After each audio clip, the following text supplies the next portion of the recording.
Bolalarda ichki ketishida qaysi biri foydali yoki zarar?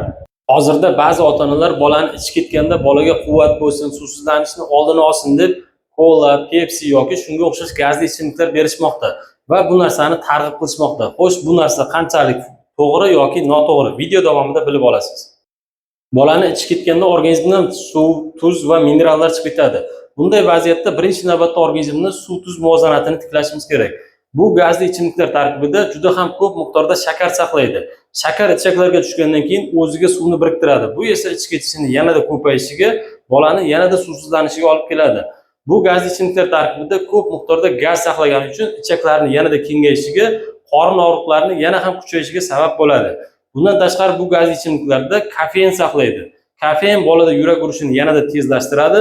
Yurakka salbiy oqibatlari siyishni ko'paytiradi. Bu esa suvsizlanishni yanada og'irlashishiga olib keladi.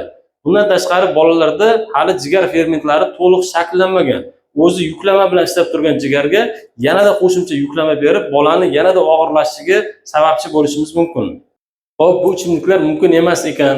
Unda nima qilishimiz kerak deysizmi? Birinchi navbatda organizmni suv-tuz muvozanatini tiklashimiz kerak. Buning uchun oddiy iliq suv yoki maxsus suyuqliklar, Orsa, Rio yoki Rigidron, shunga o'xshash maxsus suyuqliklarni oz-ozdan tez-tez berib turishimiz kerak. Bu suyuqliklarning tarkibidagi tuz va minerallar organizmda suv-tuz balansini yanada tezroq tiklanishiga tezroq yordam beradi. Bola organizmini tezroq tiklab olish uchun yaxshi tiklanib olguncha ko'proq suyuqlik, suyuq ovqat, yog'sizroq narsalarni yoshiga mos ravishda berib turamiz. Emadigan bolalar bo'lsa, tez-tez emizib turish tavsiya etiladi. Agar bolada ko'plab ichki ketishlar, qayd qilishlar, u bilan birga tana haroratining ko'tarilishi yoki bolada suvsizlanish belgilarini sezsak, zudlik bilan bolani pediatr yoki infeksionist ko'rigiga olib chiqishimiz kerak. Videoni ko'proq ota-onalarga yetib borish uchun like bosib, yaqinlaringizga yuborib qo'ying. Savollaringiz bo'lsa, izohlarda yozib qoldiring. Sog' bo'ling.